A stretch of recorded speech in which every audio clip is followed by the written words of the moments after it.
Entonces, si respondiera a todas tus preguntas de forma que quedaras satisfecho con cada respuesta que te doy, ¿serías cristiano? He hecho esa pregunta docenas de veces y, ¿sabes qué? Nunca una sola persona me ha dicho que sí. He pasado incontables horas escuchando a no cristianos hacer sus preguntas e incontables horas contestando preguntas de tal vez cada tipo de no cristiano que hay. En nuestro texto de hoy hay 6 personas diferentes. Nuestras preguntas hechas por 3 grupos diferentes de personas y cada pregunta que hacen es eternamente importante. Pero nunca escuchan la respuesta. Tristemente, lo que he encontrado es lo que veremos en nuestro texto, que muchos hacen preguntas acerca de Jesús, pero no preguntan con una mente abierta, no para ganar un mejor entendimiento y ciertamente no para ser salvos. No, típicamente preguntan para faltarle el respeto a Jesús. ¿Qué quiero decir con esto? Quiero decir que muchos de ellos preguntan para conseguir algo. Piden demostrar que estás equivocado. Piden demostrar que tienen razón. Lo interesante es que muchas personas hacen preguntas sobre Jesús de las que ya creen saber la respuesta. No están pidiendo información, están pidiendo justificación. Preguntan porque quieren justificar su rechazo a Cristo. Ya están convencidos de que no es quien los cristianos dicen que es, no es quien la Biblia dice que es quien ellos dicen que es, o es quien su gurú o su profeta o su líder dice que es. Ellos ya conocen los hechos, ya conocen la verdad, no les molestes, ellos ya lo saben o eso creen. La falta de respeto a Jesús es lo que veremos en este texto. Las preguntas que salen de estas personas vienen de corazones de falta de respeto y puedes ver esa falta de respeto en el texto porque 5 veces en este texto, verso 25, 26, 27, 31 y 35, cada uno de los 3 grupos de personas en este texto llaman a Jesús este hombre. Esta frase de burla y falta de respeto. En última instancia, la falta de respeto que vemos soportar a Jesús en este texto es la misma falta de respeto que soporta todos los días, en todo el mundo. Es la falta de respeto de los mormones que dicen que Jesús es hermano de Satanás y se convirtió en Dios por su obediencia. Esa es la falta de respeto. Es la falta de respeto de los musulmanes que dicen que Jesús no es más que un profeta humano, que no murió en la cruz por los pecadores y volverá un día y dirá a los cristianos que todos estábamos equivocados por adorarlo como Dios. Es la falta de respeto de los judíos que dicen que Jesús era un falso profeta que fue justamente asesinado por blasfemo. Todo esto y mucho más es tan irrespetuoso como las personas que vimos la semana pasada en el versículo 20 que decían que Jesús tenía un demonio y estaba loco. Jesús es constantemente irrespetado en todo el mundo. Hay falsos cristos que confunden la verdad con mentiras. Hay falsas religiones por ahí que están tratando de adoptarlo y decir, yo soy el verdadero, que nosotros tenemos al verdadero Jesús y esos cristianos que la Biblia no. Es constante. Las personas con falta de respeto llenando sus almas son también las personas que escuchan a Jesús enseñar ese día. Miles están en Jerusalén para la fiesta de los tabernáculos. Es la mitad de esta celebración de 8 días. El Dios que cuida de su pueblo, el Dios que la gente estaba allí para adorar, viene a su templo, a su pueblo, para enseñar a su pueblo. Y lo que vemos en el versículo 25 es el primer grupo de gente irrespetuosa con su primera tanda de preguntas. Algunos de los habitantes de Jerusalén decían, ¿no es este el hombre a quien quieren matar? Y aquí está hablando abiertamente y no le dicen nada. ¿Es posible que las autoridades sepan realmente que este es el Cristo? El primer grupo de personas es llamado en el versículo 25 el pueblo de Jerusalén, y eso es porque viven en Jerusalén. No son como las multitudes que han venido de todo el mundo para la fiesta. Como viven en Jerusalén, tiene sentido que conozcan las intenciones de los líderes religiosos. Versículo 25, quieren matarlo. Parecen impresionados con Jesús, aunque aquí está hablando delante de miles de personas cuando hay un complot para matarlo. Los líderes religiosos no lo condenan y esto hace que la gente cuestione e incluso reprenda a sus líderes, preguntando en el versículo 26.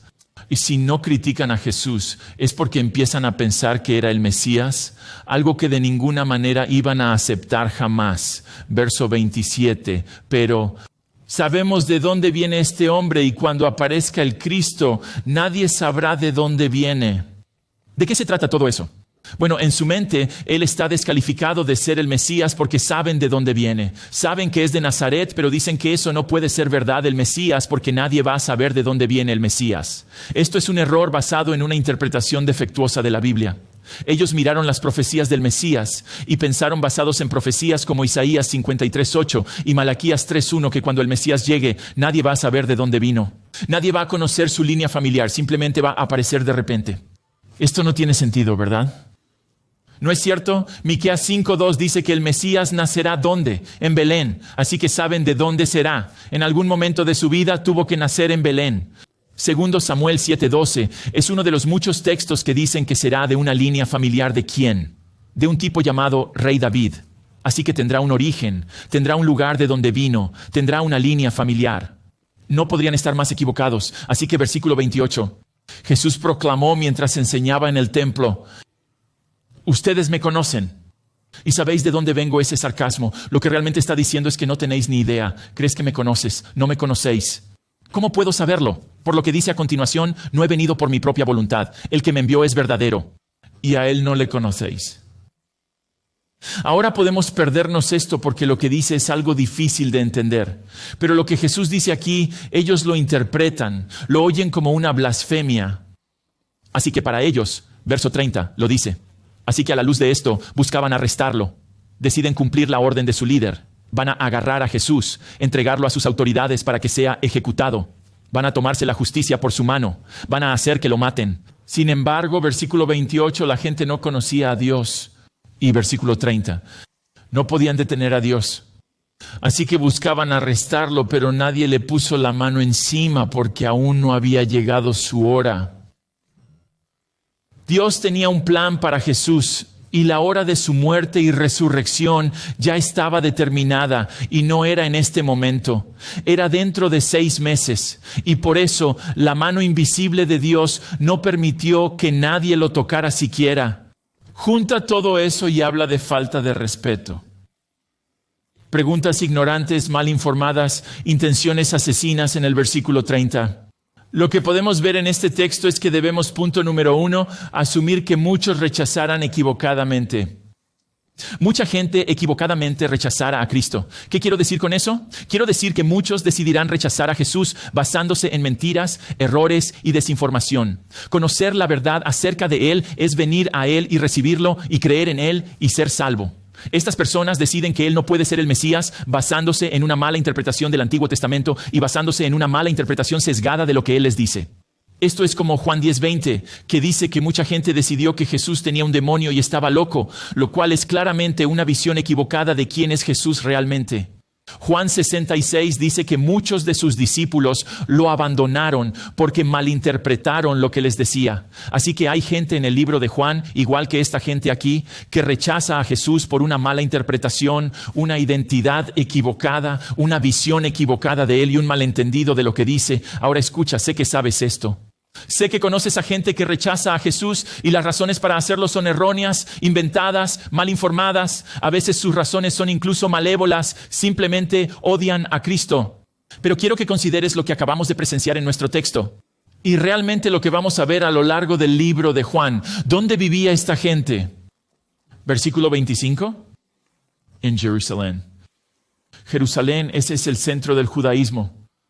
No viven en el medio de la nada donde no tienen nada. Ellos tienen todo allí en Jerusalén. Tienen el templo, tienen las sinagogas, tienen a los rabinos, tienen a los fariseos, tienen a todo el mundo, tienen toda la enseñanza que puede haber encima de eso. Juan 3:10, Jesús llama a Nicodemo el maestro en Israel. Él es el más grande maestro vivo en ese tiempo, al menos excepto por Jesús. Así que esta gente no tiene excusa. Están bien enseñados, conocen la verdad.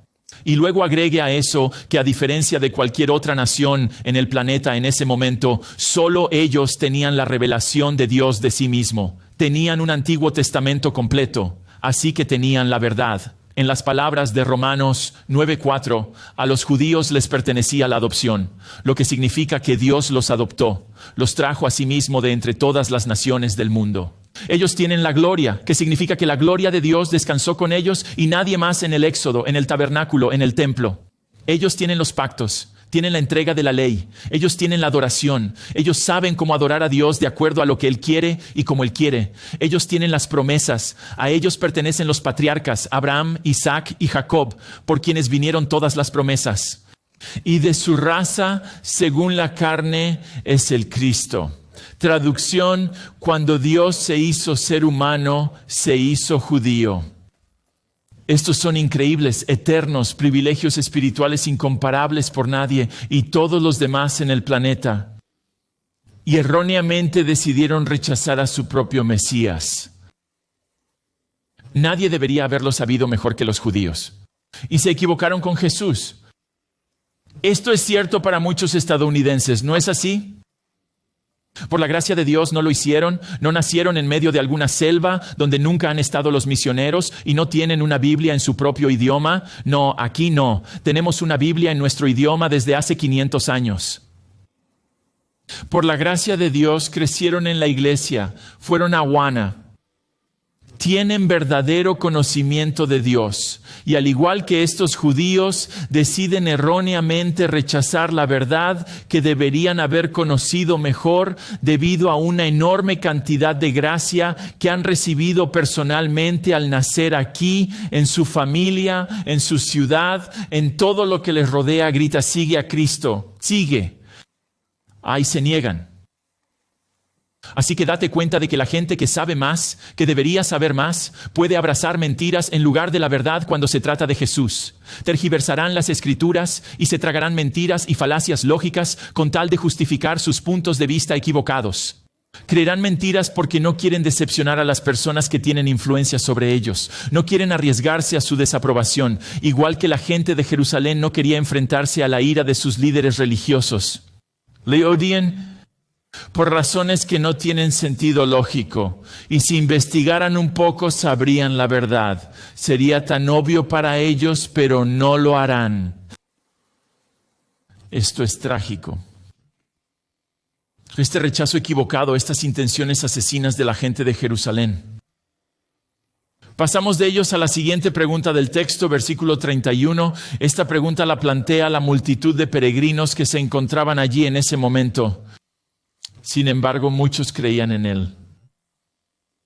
Decían, cuando aparezca el Cristo, ¿hará más señales que las que ha hecho este hombre? Creían en Jesús, pero la pregunta ¿es real? ¿Es fe salvadora o es fe en el sentido de que creen que es el Mesías?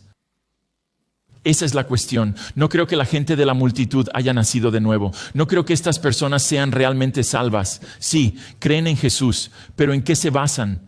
Está basado en sus milagros de los cuales este libro habla, pero hay una diferencia entre creer en Jesús, el hacedor de milagros, Él puede hacer milagros y Él ha hecho muchos de ellos, y creer en la verdad que el milagro proclama. A saber que si Él puede hacer lo que solo Dios puede hacer, solo puede ser ¿qué? Dios. Estas personas no lo abrazan como Señor y Dios.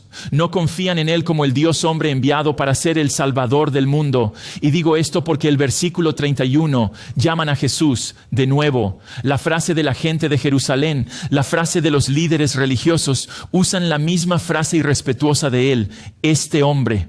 Y no creo que estas personas sean realmente salvas, porque en el capítulo 8, versículo 30, Jesús habla a estas personas que creen en Él. En el capítulo 8, verso 30, dice que ellos creen en Él. Y 15 versos después, capítulo 8, verso 44, Jesús dice, tú eres de tu padre, el diablo.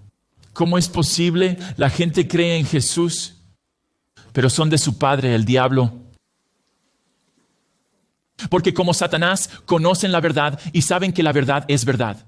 Pero a diferencia de alguien que es salvo, rechazan la verdad, igual que Satanás, rechazan la verdad que conocen.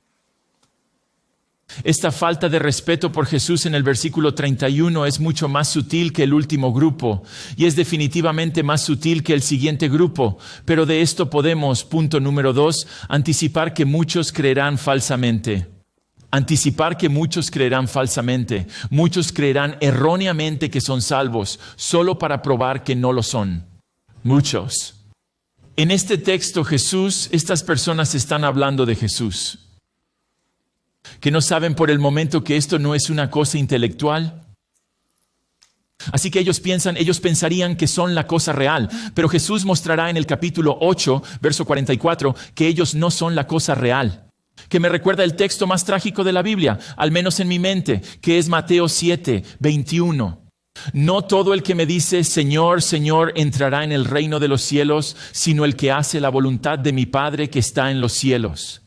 En aquel día muchos me dirán, Señor, Señor, ¿No profetizamos en tu nombre y en tu nombre expulsamos demonios y en tu nombre hicimos muchos milagros? Apartaos de mí, obradores de maldad. ¿Qué está diciendo? Todas esas buenas obras que pensabas que hacías por mí, en realidad las hacías por ti. Y ese egoísmo prueba que nunca nos conocimos. Para empezar, nunca tuvimos una relación. Verás, hay una fe salvadora y hay una fe dicha, que es una fe que es solo de labios para afuera y no es realmente verdadera. Este es el caso de la mayoría de los seguidores de Jesús cuando estuvo aquí. Y tristemente, este es el caso de la mayoría de las personas que se hacen llamar seguidores de Jesús hoy en día. No creen realmente en Él. ¿Por qué? Porque sus buenas obras no vienen de la fe como resultado de la salvación. Sus obras son para ganar su salvación. Y sé que vuelvo a eso todo el tiempo, pero esta es la cuestión fundamental de la realidad. Si estás confiando en tus buenas obras para salvarte, entonces no estás confiando en Jesús. Si estás confiando en tus buenas obras, en quien estás confiando es realmente en ti y no en Él, este es el meollo de la decisión que la gente debe tomar. ¿Cuál es la tragedia de este texto que mucha gente creerá? Puedo hacer buenas obras para ganar mi salvación y tener a Jesús y juntos produciremos mi salvación. Muchas personas creerán esto aún después de morir, que esto es lo que les garantiza el cielo solo para encontrarse en el infierno para siempre. Y también están aquellos que antes de que llegue ese día, dicen que son seguidores de Jesús, pero eventualmente probarán que ese compromiso es falso.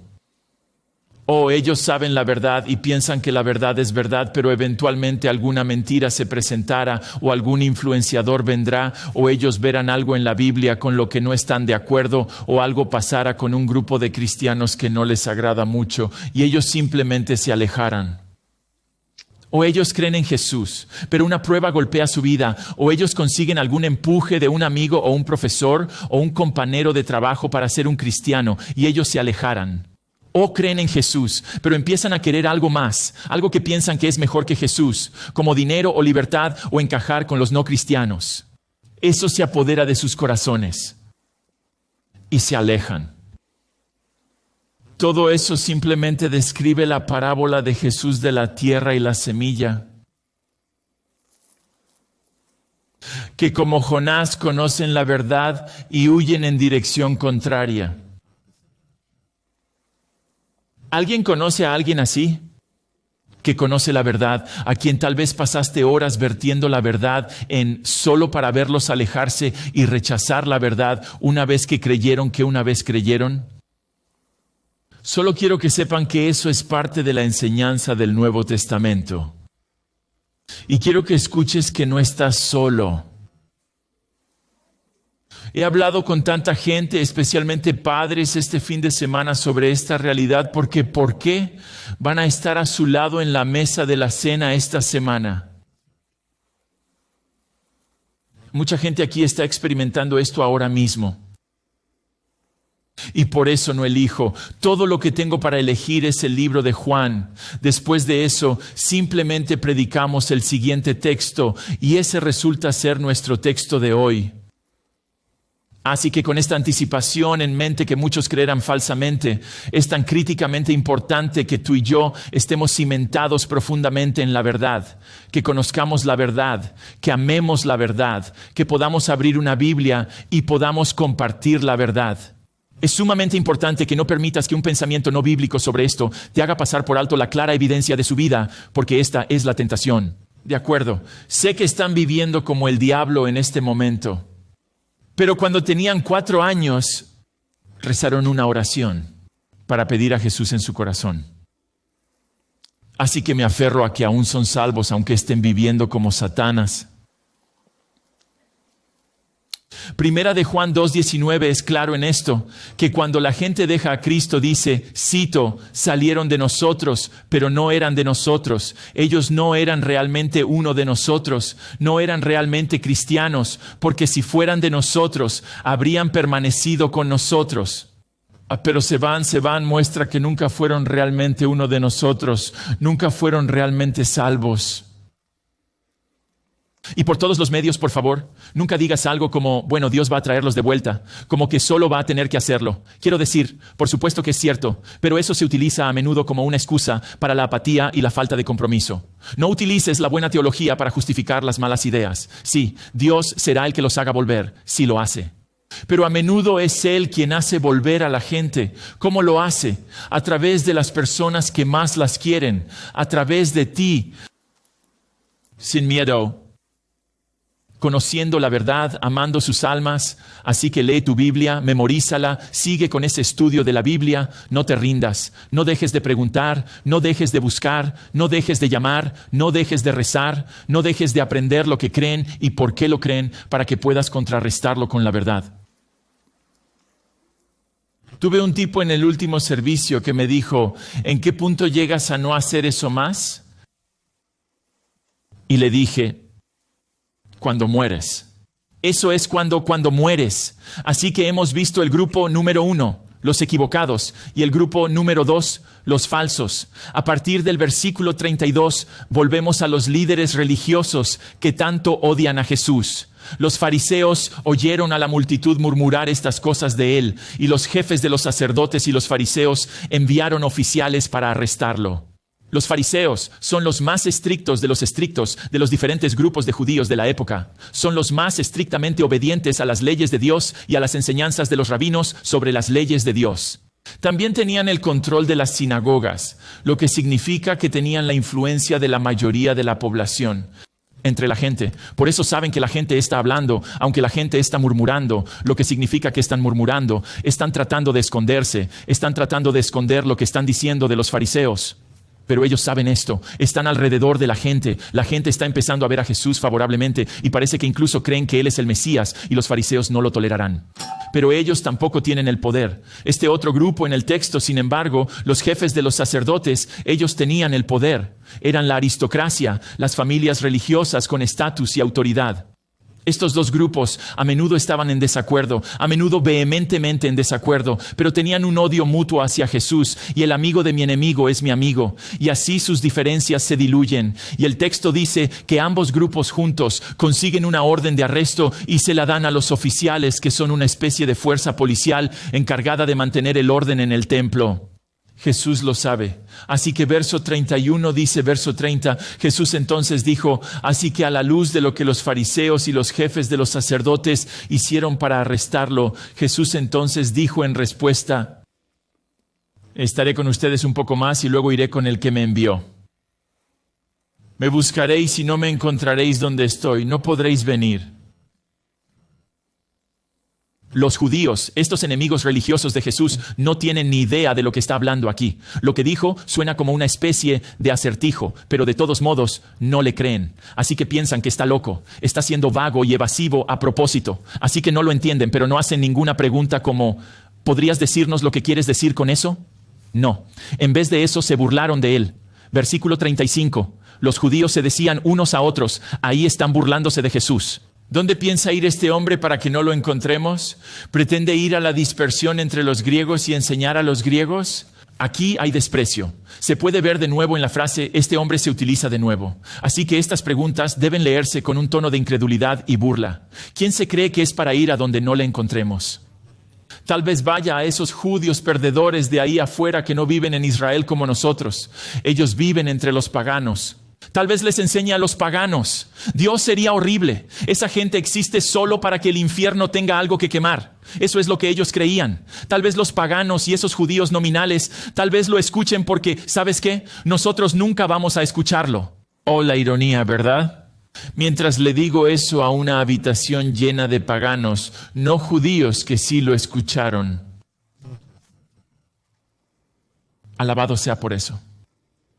El verso 36 es interesante. Es casi como si, aunque se estuvieran burlando de él, quisieran saber qué quiso decir con lo que dijo. Y eso se ve porque repiten sus palabras textualmente. ¿Qué quiere decir con me buscaréis y no me hallaréis, y a donde yo esté no podréis venir? Es casi como si algunos dicen que hay un tono de como tal vez hay una piedra en su zapato ahora. Tal vez hay una astilla en su mente y tal vez eso les está haciendo pensar por un segundo. Y otros son como, no, esto es más burla. ¿Qué quiere decir? ¡Qué idiota! La falta de respeto hacia Jesús es grande en este texto, ¿verdad? Su sarcasmo y burla y desprecio llenan estos versos, lo que debería hacernos llegar al punto número 3, doler. Duele como muchos perecerán imprudentemente. Muchos perecerán imprudentemente, pavimentarán su camino personal al infierno con burla y falta de respeto. Imprudente porque para burlarse y faltarle el respeto a algo debes ¿qué? Primero debes conocerlo. Ellos conocen la verdad y le faltan el respeto. De nuevo piensa en estos líderes religiosos. Ellos solo escuchaban la verdad, conocían la Biblia perfectamente, conocían la verdad. Jesús solo decía la verdad, solo escucharon la verdad viniendo de Jesús. Su respuesta es la burla y el asesinato. Él hace lo que ellos creen que es trabajo en sábado, así que hay que matarlo. Llama a Dios su propio Padre. Hay que matarlo. Les quita su influencia popular entre la gente, así que hay que matarlo. Le oyen decir que va a volver al Padre que le envió en primer lugar y se burlan de él por ello. Le oyen decir que le buscarán pero no podrán encontrarle, así que se burlan de él un poco más. Oyen verdad tras verdad tras verdad y no la consideran preciosa y la asimilan y la meditan e incluso la abrazan y creen que no podrían imaginar la verdad, que es que el Dios del universo les estaba hablando en ese momento. Son imprudentes, descuidados, irresponsables con Jesús y la verdad que sale de sus preciosos labios. De nuevo, ¿conoces a alguien así? Conocen la verdad pero la tratan como si no valiera nada. Aman las mentiras mientras se burlan de la verdad. Se ven a sí mismos como el juez final de lo que va a ser verdad y se someten a sí mismos en lugar de al que es la verdad. Siendo pastor aquí por casi 10 años, he visto tanta gente como esta ir y venir.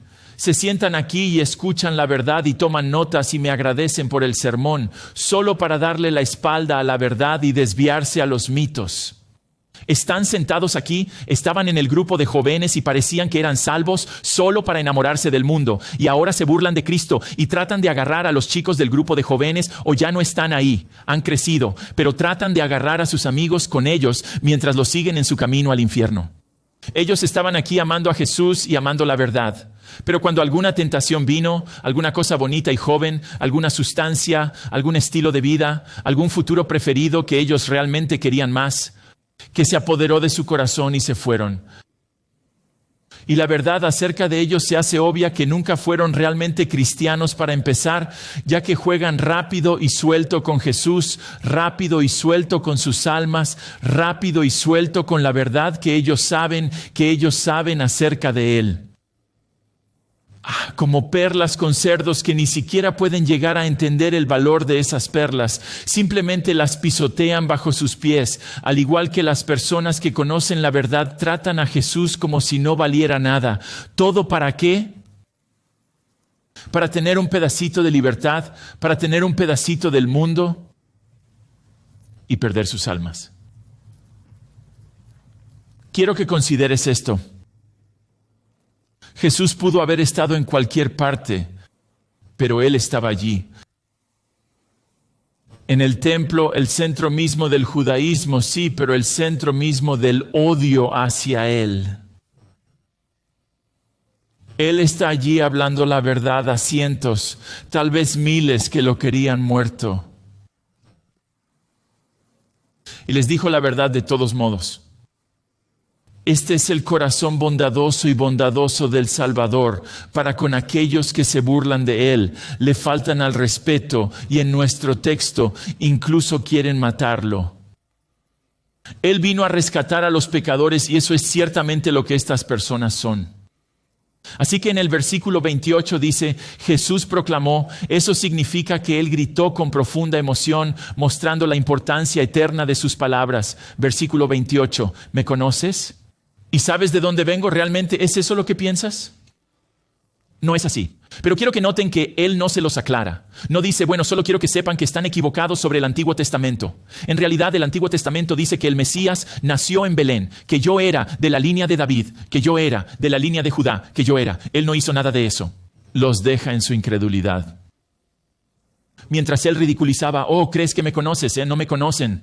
Ellos no, porque la verdad acerca de él es, verso 28, yo no he venido por mi propia voluntad, traducción, como ustedes piensan que lo hago, sino que el que me envió es verdadero y a él no lo conocéis.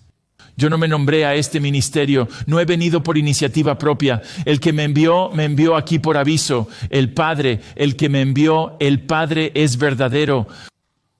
Es decir, el único Dios verdadero, Él es realmente el que me envió, el que estás aquí para adorar. Él es el que me envió, Él es quien me dio la misión en la que estoy, que es por lo que estoy hablando contigo ahora mismo. Este Dios, el que creían conocer en contraste con todos esos paganos de ahí fuera, dice al final del versículo, a Él no lo conocéis. Vimos en textos anteriores que si conocieran a Dios nunca lo rechazarían. A Dios. Rechazar a Jesús demuestra que realmente no conocen a Dios. Sin embargo, ser enviado por Dios significa algo más. Significa que Jesús estaba con Dios antes de venir aquí. Ese hecho se remonta al primer versículo del libro de Juan, que habla de la eterna relación cara a cara de Jesús con el Padre como un igual. Es también un refuerzo de la idea de que Jesús es el mensajero único, final y supremo de Dios para todo este mundo, enviado en misión. Esa es la idea. Me envió a mí, enviado en misión para decir la verdad y morir por los pecadores.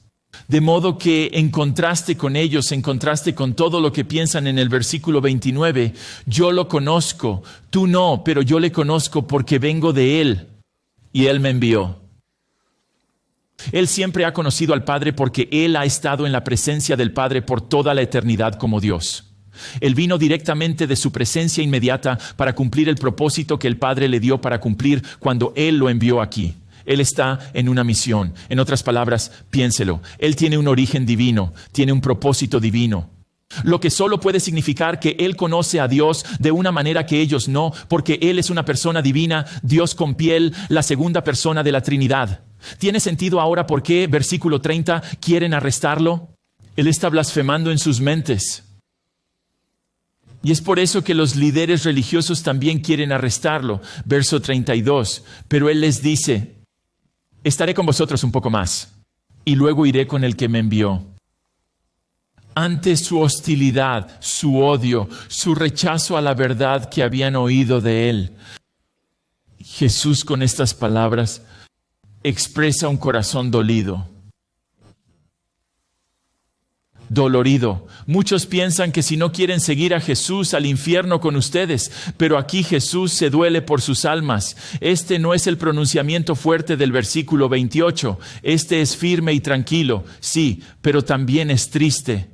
Él sabe que su complot para arrestarlo no va a funcionar, va a fracasar, pero aún así creo que hay angustia por amar a la gente que lo odiaba, al igual que él va a dentro de 6 meses detenerse fuera de Jerusalén, porque él se llena de lágrimas mientras llora por Jerusalén, diciendo, ¿cuánto tiempo quise reunirte conmigo, pero tú no quisiste? Este es uno de esos momentos que recuerda cuando entra en Jerusalén, se acuerda de esto, ¿cuánto quise reuniros conmigo, pero no quisisteis?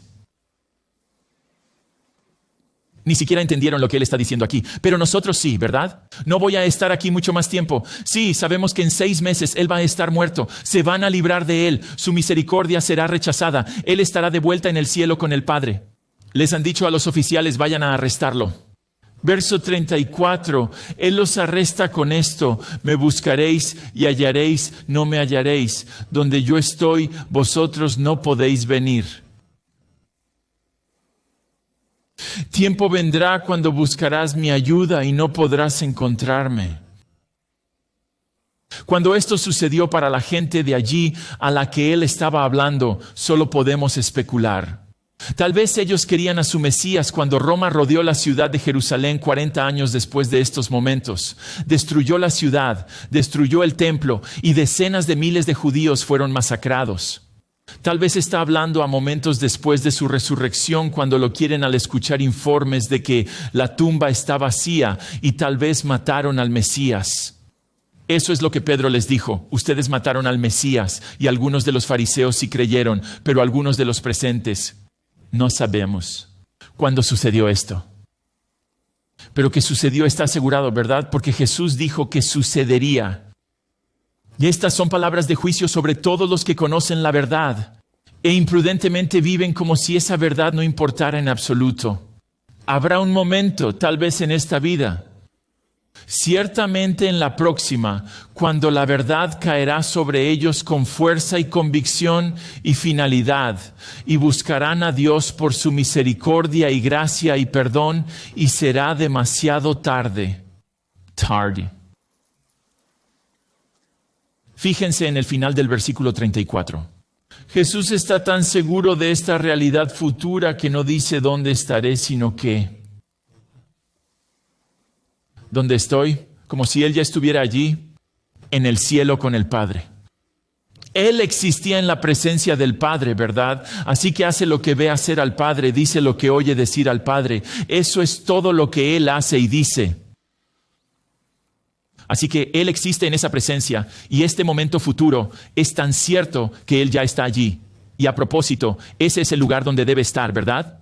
El lugar donde Él va a estar es el lugar donde todos van a querer estar. Pero versículo 34 es un lugar que ellos citan que no pueden venir. Ellos no tienen la habilidad de ir al cielo. Necesitan a alguien que los salve. Necesitan un Salvador que los salve. Y con estas palabras Jesús está resaltando que aunque Dios es indeciblemente misericordioso, mucho más misericordioso de lo que tú y yo podríamos imaginar, hay un punto trágico cuando su misericordia se agota y deja a los pecadores solos en su pecado, endurecidos a la verdad y establecidos en su juicio. Isaías 1:15, Dios dice, cuando extiendas tus manos, esconderé mi rostro de ti, aunque hagas muchas oraciones, no te escucharé. Zacarías 7:13, Dios otra vez, como llamé y no escucharon, así llamaron y no quise oír. Piensa en Noé, diciéndole a la gente, tal vez por un siglo el juicio se acerca, así que construye un barco para que la gente se salve de esa destrucción. Que 7 personas escuchan. Su familia. En algún momento la puerta del arca se cerrará. Y tú estarás dentro o no. Hoy, si escuchas su voz, la puerta sigue abierta para ti. No juegues a los dados con tu eternidad. No trates a Jesús como si pudieras ignorarlo sin consecuencias.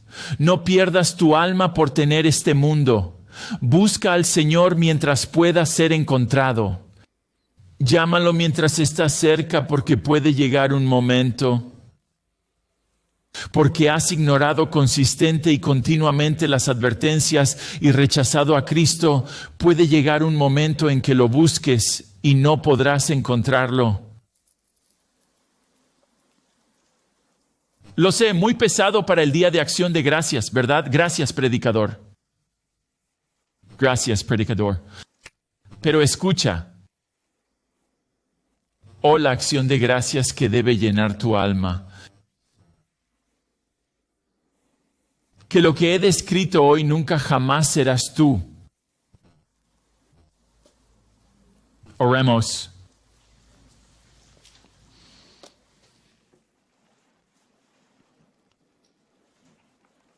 Jesús, estas son palabras aleccionadoras, pero son palabras aleccionadoras de verdad. La verdad es tan elusiva en nuestros días. Y sin embargo, la verdad es lo que más necesitamos. Así que ¿podrías usar tu verdad en cada una de nuestras vidas? Hoy en este día de acción de gracias, que estemos profundamente agradecidos por la profundidad de tu amor por nosotros. Y por esos rebeldes que te rechazan, que empujan contra ti, pero que aún oyen tu voz. Déles la gracia de responder. Te lo pedimos porque eres un Salvador bueno, grande y asombroso. Amén.